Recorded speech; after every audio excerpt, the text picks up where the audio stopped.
आज के इस गरिमामयी कार्यक्रम में मेरे साथ मंच पर उपस्थित श्री अजीत डोभाल, राष्ट्रीय सुरक्षा सलाहकार, श्री नित्यानंद राय जी, MOS होम, श्री अजय कुमार भल्ला जी, श्री दिनकर गुप्ता जी, DG NIA और कॉन्फ्रेंस में आए हुए सारे डेलीगेट्स।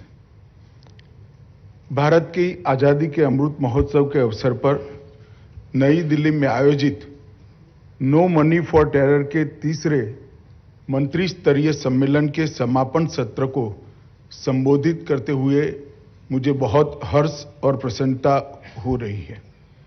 सबसे पहले मैं दुनिया के कोने कोने से आए विभिन्न देशों तथा मल्टीलेटरल संगठनों के प्रतिनिधिमंडलों को अपनी सहभागिता के लिए धन्यवाद देता हूं।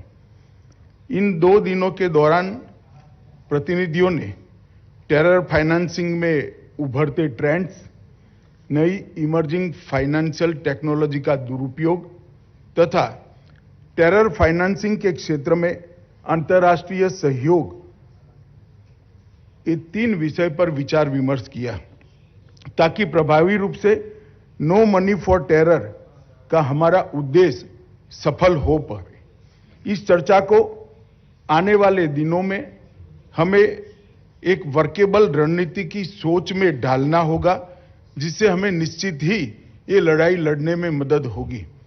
सहभागी देशों और संगठनों के लिए CFT वर्तमान अंतर्राष्ट्रीय व्यवस्था की प्रभावशीलता तथा उभरती चुनौतियों के समाधान पर विचार विमर्श करने के लिए ये विश्व का सबसे महत्वपूर्ण मंच है। टेररिज्म ने आज एक ऐसा विकराल स्वरूप धारण किया है जिसका प्रभाव हर स्तर पर हमें दिखाई पड़ता है। मेरा स्पष्ट मानना है कि टेररिज्म लोकतंत्र, मानव अधिकार, आर्थिक प्रगति और विश्व शांति के खिलाफ सबसे बड़ा नासूर है, जिसे हमें जीतने नहीं देना है। कोई भी एक देश या कोई भी संगठन चाहे कितना भी शक्तिशाली क्यों न हो, वो टेररिज्म को अकेला नहीं हरा सकता, परास्त नहीं कर सकता। अंतर्राष्ट्रीय समुदाय को लगातार इस जटिल और बॉर्डरलेस खतरे के खिलाफ कंधे से कंधा मिलाकर चलना होगा। पिछले कुछ दशकों में भारत ने टेररिज्म के सभी रूपों सहित कई चुनौतियों का सफलतापूर्वक सामना किया है। टेररिज्म के खिलाफ जीरो टॉलरेंस की नीति, काउंटर टेरर कानूनों के मजबूत फ्रेमवर्क तथा एजेंसियों के सशक्तिकरण के कारण भारत में टेररिज्म के कारण होने वाली घटनाओं में उल्लेखनीय कमी आई है तथा टेररिज्म के मामलों में सख्त सजा दिलाने में भी प्रशासन को सफलता हासिल हुई है।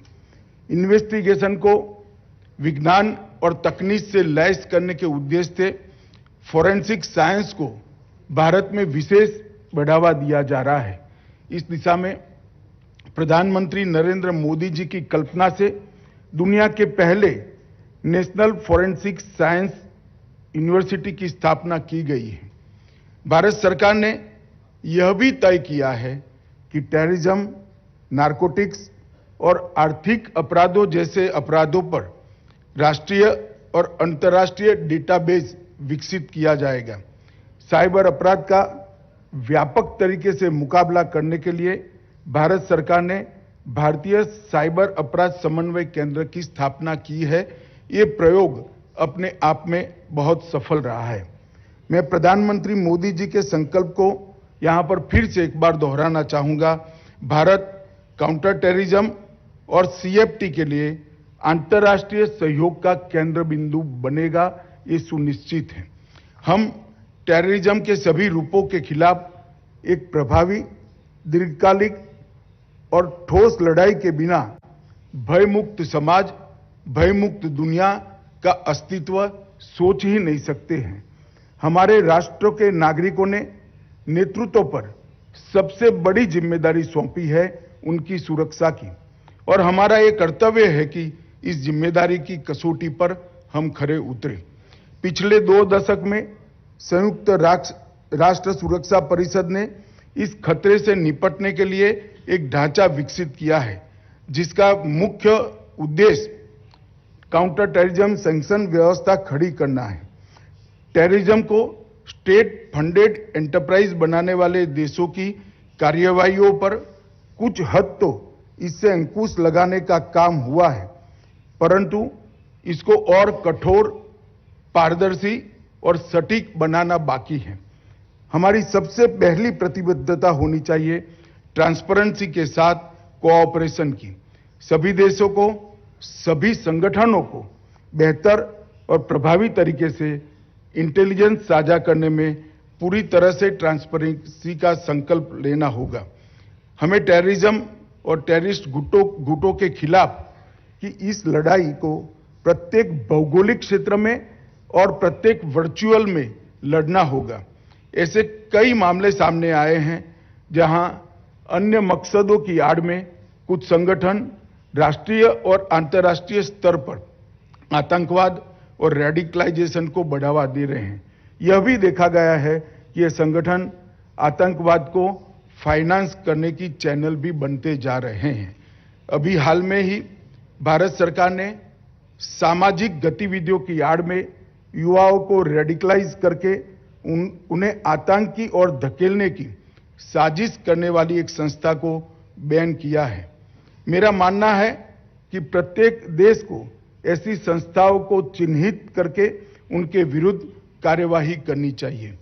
कुछ देशों ने, देश की सरकारों ने और एजेंसियों ने टेररिज्म को स्टेट पॉलिसी बनाया है। ऐसे टेरर हेवन्स पर आर्थिक प्रतिबंध के साथ साथ सभी प्रकार की नकेल कसना निहायत आवश्यक है। इस पर दुनिया के सभी देशों ने अपने जियो पॉलिटिकल इंटरेस्ट से ऊपर उठकर एक मन बनाने की जरूरत है।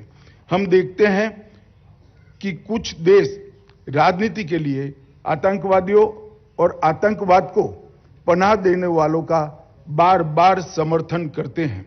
मेरा मानना है कि आतंकवाद की कोई सीमा नहीं होती, इसलिए सभी देशों को राजनीति भुलाकर एक दूसरे का सहयोग करना चाहिए।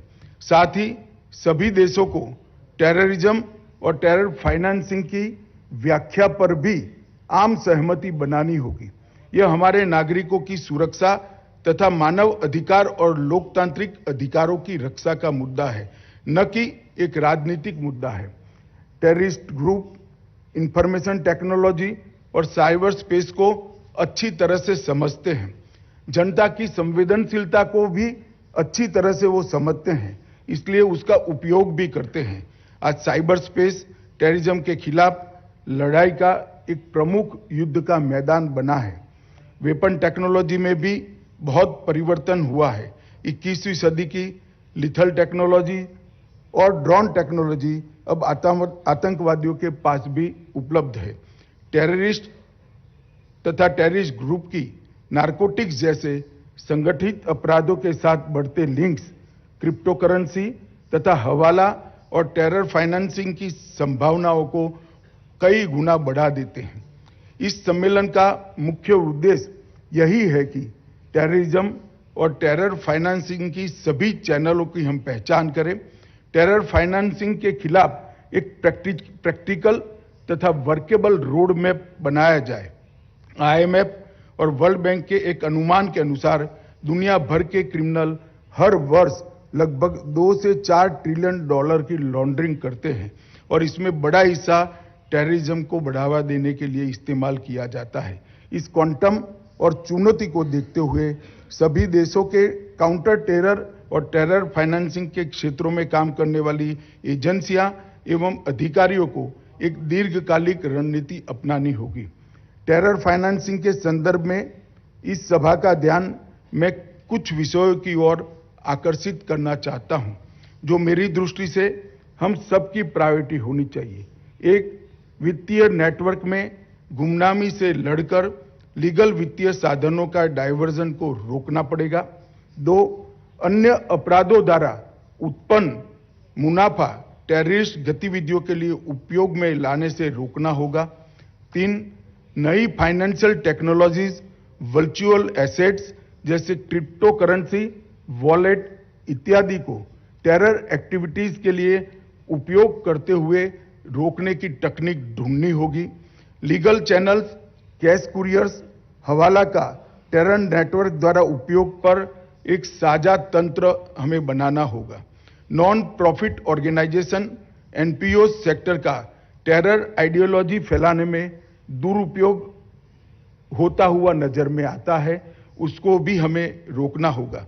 सभी देशों की काउंटर टेरर तथा फाइनेंशियल इंटेलिजेंस एजेंसियों का सतत कैपेसिटी बिल्डिंग भी हम सभी ने टेक्निक के एक्सचेंज के माध्यम से करना होगा।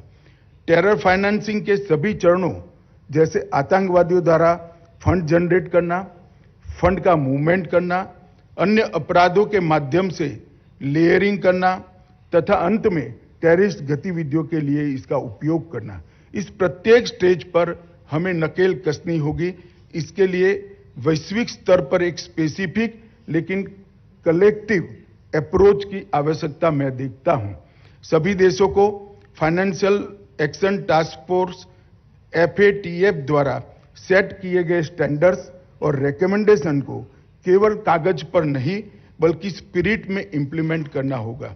मेरा ये मानना है कि टेररिज्म के वित्त पोषण का मुकाबला करने के लिए हमारा दृष्टिकोण 5 स्तंभों पर आधारित होना चाहिए।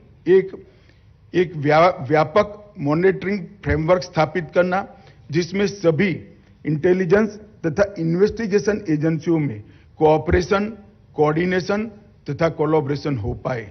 दूसरा, ट्रेस, टारगेट और टर्मिनेट की स्ट्रेटेजी उसे निम्न स्तरीय आर्थिक अपराध से लेकर संगठित आर्थिक अपराध तक अपनानी होगी।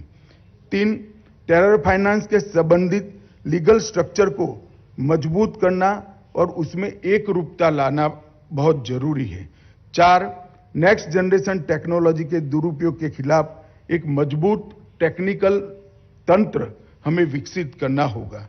और 5, एसेट रिकवरी के लिए कानूनी और नियामक ढांचे को मजबूत करना भी बहुत जरूरी है। टेररिज्म को सपोर्ट करने वाले बॉर्डरलेस फाइनेंस मूवमेंट को रोकने के लिए हमें भी बियॉन्ड बॉर्डर कोऑपरेशन के अप्रोच को स्वीकारना होगा, तभी ये मंच अपने उद्देश्य में सफल हो पाएगा। अंत में मैं पुनः टेररिज्म और टेरर फाइनेंसिंग के खिलाफ भारत की तरफ से अपनी प्रतिबद्धता दोहराना चाहूंगा। प्रधानमंत्री श्री नरेंद्र मोदी जी के नेतृत्व में भारत टेरर फाइनेंसिंग के सभी रूपों जैसे money laundering, digital financial platform का दुरुपयोग, हवाला सभी से निपटने के लिए सभी देशों के साथ काम करने के लिए प्रतिबद्ध है। इस सम्मेलन के विचार विमर्श के दौरान भारत ने आतंकवाद के वित्त पोषण का मुकाबला करने पर निरंतर वैश्विक फोकस बनाए रखने के लिए NMFT के इस विशिष्ट पहल की स्थायित्व की आवश्यकता को महसूस किया है। अब स्थायी सचिवालय स्थापित करने का समय आ गया है। इस दिशा में आगे बढ़ते हुए थोड़ी देर में ही जारी किए जा रहे 4 स्टेटमेंट में भारत में एक स्थायी सचिवालय स्थापित करने का प्रस्ताव शामिल है।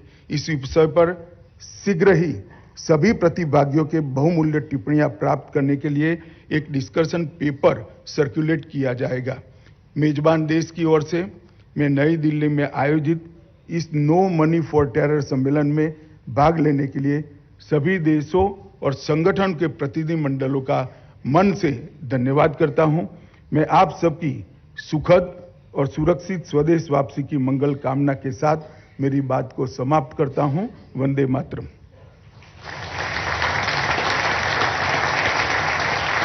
Thank you, Honorable Minister Sir, for your insightful views, suggestions and observations. We really value your committed way forward address and your leadership. And may I request